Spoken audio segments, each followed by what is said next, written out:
Welcome to Zero Trust World 2025. CyberRisk TV is here recording live from the Caribe Hotel in Orlando, Florida. I'm your host, Adrian Sanabria, and joining me to help kick off our coverage of the conference today is Dr. Doug White. Yay! How you doing, Doug?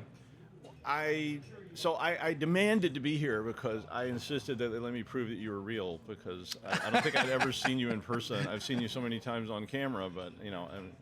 I'm not just a virtual avatar. Yeah. No, I touched him earlier and stuck him with a pin and all that, and yeah, the whole thing. Yeah. And I hope it is the Caribe Hotel. I'm assuming that's how you pronounce it. The Caribe Royale. The Caribe Royale. I guess, I don't know. I'm terrible at pronouncing things. I always get it wrong, and then everybody's like, "No, it's pronounced throat warbler mangrove." And you're like, "Oh, okay." I just was reading it off the sign. Very nice hotel. Very impressive conference. Yeah, I'd never been here. I'd never been to this hotel before. We used to do a lot of conferences in Orlando, but I hadn't been to this one ever. So it's very nice. Yeah, it's a huge conference center. They got a big pool, and of course, at my house, it was like 20 degrees Fahrenheit when I left, and it was like so you didn't bring a bathing Arctic suit. You didn't even think to. I didn't even think about that. Yeah, I didn't either. Although I think there's actually like a state law about me being in bathing suits in this state. It's not allowed. That happened once, and then there was just this whole thing, and so it was like no more. Yeah. Yeah, there's snow on the ground at home for me in East Tennessee as well, and it didn't even occur to me that it might be swimming temperatures down here. Yeah, it didn't. It's probably not. It's probably not. It's probably very cold. Yeah, when my wife was asking me all the questions about do you have this and do you have that, and I was like, yeah, no, I haven't. That didn't come up. Yeah, of course, it typically won't, because it's just like most of my shirtless outfits we leave at home. That's just probably for the best. Probably for the best. I've heard that, but we're always willing to give it a shot. So there's a lot going on here at this conference. In fact, a few things already happened yesterday. In addition to a welcome reception, they had a Cyber Hero certification boot camp. Yeah, they did. And then the certification exam appears to be in the mornings. No, they have it like 3 or 4 times. So there's like, oh, do they? Yeah, they keep repeating it so that you have a chance to take it when it's convenient for you. Yeah, so I'm interested to learn more about that Cyber Hero certification exam. Well, I was reading about it because I honestly had not heard of it. And then I saw it, and I was like, I wonder what this is. And I actually teach an intrusion detection class, and then I got really interested because it was like, well, if I could add that to my class. So I've got to talk to Threat Locker. Like, I know you guys are here somewhere, but it basically it's focused on I think the setup, configuration, and so forth of Threat Locker for enterprise environments.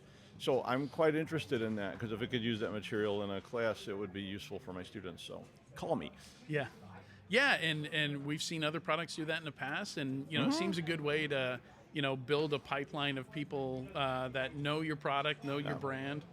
We did that with X-Ways. Yeah.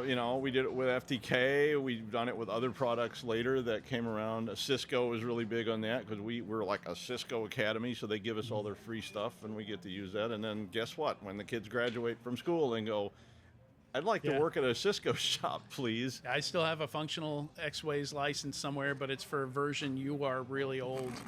It's I don't know if it'll still run on a modern computer at this point. It's like maybe in ways or something back then.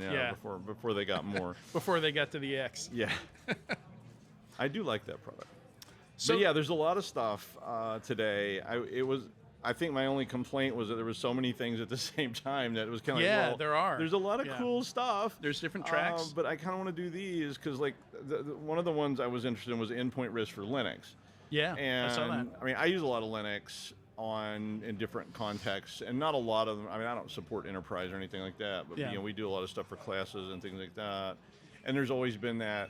Should clarify your role, like at the university. I'm a professor.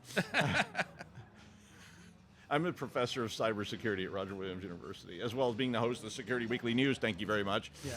Notice that hasn't been mentioned yet. I mean, we do have Yeah. But I'm a professor. I teach all kinds of different stuff. I teach Cisco. I teach intrusion detection. I teach forensics. I teach compliance. wait till you get assigned to teach compliance. It's like not everybody's desired role. It's kind of like back when they used to make people teach systems analysis and design, and it was like, okay, who do we hate the most? You're getting the SDLC class. But yeah, but I was thinking about Linux, and we always sort of don't think about that being an endpoint risk, but I think it actually is. It's more of one than it used to be. Yeah, they have info stealers for Linux even. Yeah, I mean, and it's a huge, and people use it. People set it up and run it in virtual machines, and and so Macs are the same way, and we just don't spend as much time on that. And there was a couple of like Windows Active Directory ones that I may go sit in on because I used to support more Active Directory stuff than I do now. But just turned 25 day before yesterday. I really like that for supporting my needs because I had lots of students who were using my labs when I had all my labs, and we had to have a way to authenticate users. We had to have a way to manage, privilege, and it was a very low risk environment because the academic environment just for students. They don't. I mean, if they take the whole thing out, I just rebuild it over the weekend and we'll be fine. It's not like most of your problems. Yeah. But that stuff interested me. They have tons of stuff, though. Although they have a fireside chat this afternoon, and at the moment I'm not feeling very firesidey. Oh, yeah? No? Well, too warm? Yeah, there's like sweat running down my face. So I'm like, it's more like maybe like a chat on an ice floe or something would be a good idea. I think it's a metaphor. Yeah, I think it's a metaphor too, because I've been to lots of fireside chats where there was no fire, there was no side. It was just But I'd be alarmed if there were. Yeah. Yeah. Well, it just I saw that was the first thing I saw. It was like 1:30 in the afternoon in Orlando, Florida, at 100% humidity. Let's have a fireside chat. Yeah. It was like the campfire they drag you to when you're in like a little kid and you go out on one of those camping trips with some group and they're like, let's have a fire, and it's like, I'm dying here. Like, no, I don't want a fire. Like, are there wild animals we need to be worried about? But anyway. So in addition, you mentioned the labs that you do, and they've got quite a few labs here as well. Yeah. There's a Metasploit lab. There's a couple. There's intro and advanced rubber ducky labs. That's really popular. I mean, when that thing first came out, I mean, I know a lot of my students were going to we used to have a sponsor to take students to DEF CON. And my students really got into rubber ducky because they had it at DEF CON and they went to a lab on it. So I think a lot of people are very interested in that. And those kind of labs are fun. And I think cons should always have like interesting, fun labs too, as well as like really dead serious. Yeah. Yeah, not just talk. So it's one of the things that's interesting here. You've got labs, certifications, keynotes, talks, hands-on stuff. Yeah, they pretty much got everything. So I think you could stay really, really busy, and they had good food too. So that's what all that noise is, and if you can hear the background, it's like we're in the ballroom of this. But I was interested in the Metasploit lab because we use that in an intrusion detection class as well, and so Metasploit and Security Onion and things like that. So again, I think. And I think for a lot of like enterprise people, it's good to go to technical labs. And one thing I'm always encouraging CISOs, and I do like several different groups that do CISOs, and I'm always trying to tell them, go to some of these tech things. Even if they're like, beneath you or they're intro level, because you learn things from that, you get ideas from that. And I think it's dangerous to get too far away from the keyboard. Yeah, I've always thought that about management because and put away the phone for a bit. Yeah, But I'm like, don't lose your keyboard. And I mean, stay. Some managers never were coders or whatever. But I really like to see people that. I'm not asking you to do day to day, but I mean, keep your hand on it, and I think you'll be better. So go to some of these labs and things, and that'll probably be pretty nice. They had a zero trust one too about incident response. So there were several that I would go to that were all at the same time. So, and some interesting keynotes too. Are you going to check out any of the keynotes? I'm sure I will. Was there a keynote today? Oh yeah. There's Uncovering CyberRisk is the name of it. Doesn't tell you a whole lot from the title, but it's apparently somebody from LulzSec and Anonymous with the guy that busted him. Yeah, we were looking at that earlier. So me and Mandy were looking at that from the name we can't pronounce, Monsegur or something like that. Yeah, no, I was going to go to that because Hector Monsegur. Yeah, I was talking about how years ago when LulzSec was such a big deal, I got like almost kicked off a stage because I was saying the name of LulzSec, and they didn't want the company had banned anybody saying it because apparently LulzSec said anybody that said their name, they were coming after them. And oh, really? The HR people got all worked up and said, "Don't say this," and I said it, and they were like, You know, and it was, I was like, wow, that was the least offensive thing I've ever said on camera. And now they're kind of like, I can't win here. Like, yeah, so it's going to be interesting. Like the law enforcement Chris Tarbell, I think. I don't know. And again, I never pronounce it right. And then I don't know if they're interviewing each other or like how this is going to go, but I was it thinking certainly it looks might be a chat. I mean, I figure he was looking for them because everybody was looking for them for a while. And this is forever ago now. This happened. He got busted in 2011. Yeah, which that was before Snowden. Yeah, it was a before long the time. Pandemic. Yeah, I remember the champagne glass and the guy with the monocle. Yeah, Lulsec it was such a big deal back then. So.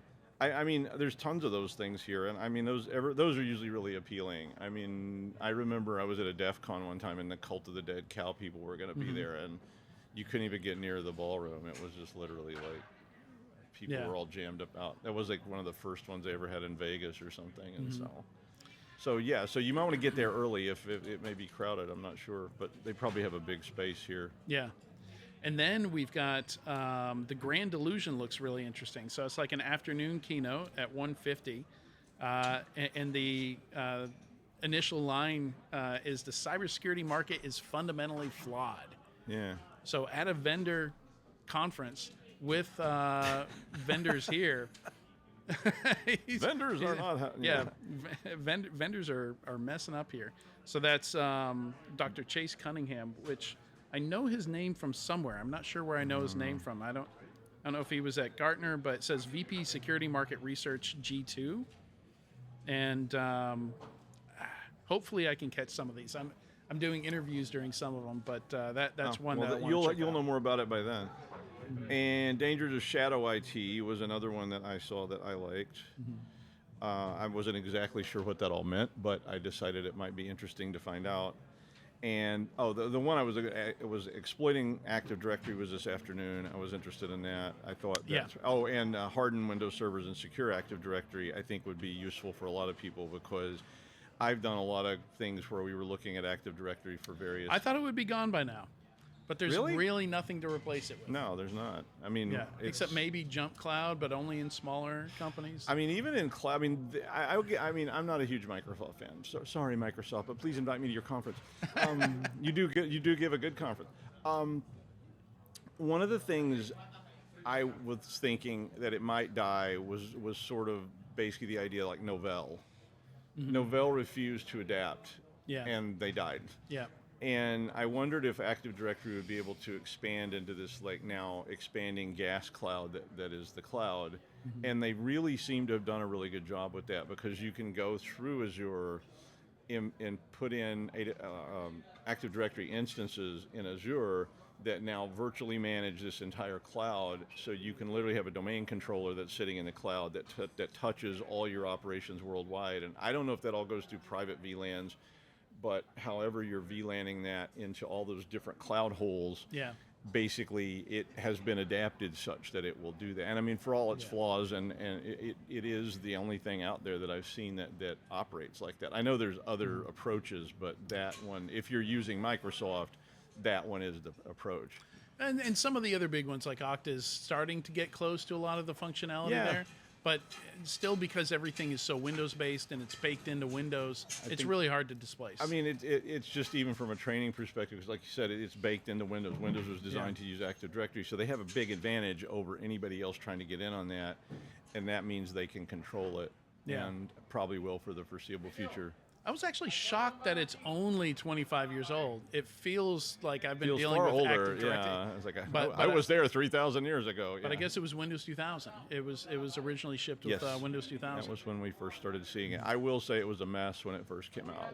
I tried to implement it, and again, I had the luxury of being able to implement things in sort of like controlled environments where they did not, the world isn't going to end if it's all a big mess. But basically, it was kind of a mess. Yeah. I mean, it was very difficult. Today, it seems a lot more doable. The only thing I would say about it is that it's so complex. Yeah. That's sort of a threat in and of itself. Which is why we got several talks on it. Well, I'm surprised there's not even, whole conferences, and there may well be just for that, because it is just a very complex environment that is going to be around for a while. I mean, like it or hate it, it's going to be something you have to deal with if you're Microsoft shop, I think, for the foreseeable future. Death taxes and Active Directory. Yes, exactly. All right, thanks for helping me out. Kick off the day here, Mr. Doug, Dr. Doug. Well, you have fun, Professor Adrian. Doug. Thanks for having me, Adrian. I love attention. So it was great to get to be here, and I hope you have fun. And I'm just going to go, observe. So that sounds good. Yeah. And make sure you visit securityweekly.com/ZTW for today's live stream schedule and coverage, tomorrow's schedule, and other content as we release it related to Zero Trust World 2025. All right. Thanks again. Okay. This was a lot of fun. All right. Thanks a lot. We'll see you.